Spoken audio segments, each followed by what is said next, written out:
Hello everyone, thank you for joining this video. The topic of discussion in this video is red tape or red tape theory. In this video, we will discuss how the concept of red tape evolved, the historical perspective, what red tape is and how its negative mechanism works, how red tape influences individuals and organizations, ambiguities and myths regarding red tape, and types of red tape. Our life is full of colors, and each color has its own significance, philosophy, psychology, and even terminologies. For example, yellow journalism, black sheep, go green, and red tape. Red tape is also called red tapeism or government red tape, bureaucratic red tape, or red tape theory. Historical perspective of red tape. The term red tape derives from the ribbon once used to tie up the legal documents in England. And because common law gives great weight to precedents, every judicial decision must have been preceded by a thorough search of records for guidance and authority. And clerks and lawyers of that time spent a good deal of their time in tying and untying the ribbon-bound folders.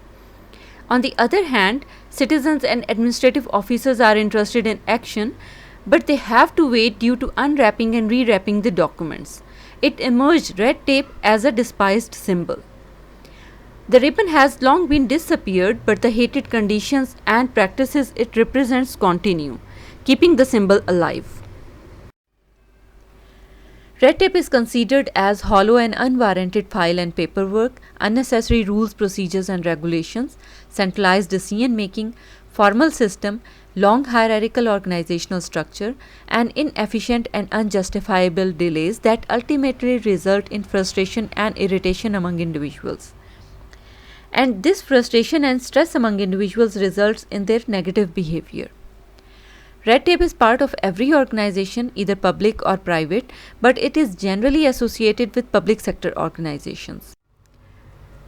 Red tape negatively influences many of employees' behaviors and organizational performance. At individual level, it negatively affects employees' innovative capability, their interest in information technology, their public service motivation, their satisfaction level, their overall performance, knowledge sharing behavior, their engagement and commitment, and their decision making capability.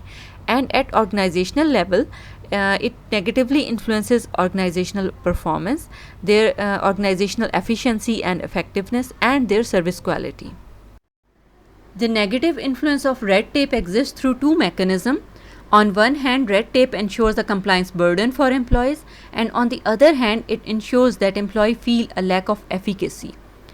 It leads to feeling of powerlessness and meaninglessness through which employees become alienated from their work, illustrated in lower satisfaction, commitment and engagement, and hence give lesser performance for organizations.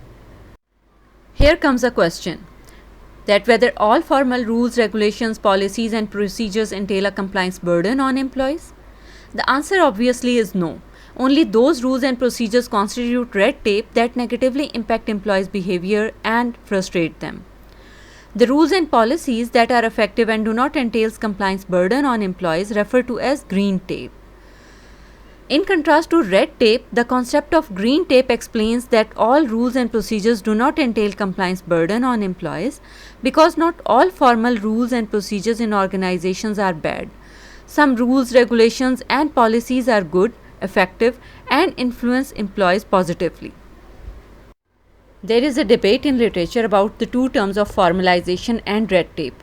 According to scholars, red tape explains the negative effect of formalization. Formal rules and procedures and accountability system are part and parcel of every organization, whether public or private, small or large, formally written or informally practiced. But once these formal rules and procedures burden an employee or create negative perception about it, and change their behavior negatively, it becomes red tape. Some of the literature shows that formalization is positively related to work alienation, stress level, absences, powerlessness, and self-estranguement. Other research has found that more formalization may result in high level of efficiency, greater organizational commitment, improvement of dynamic capability, and mobilization of local knowledge. So, in sum, the effect of formalization or red tape are context specific and may be neutral, positive or negative. Literature has identified different types of red tape. For example, formal and informal red tape.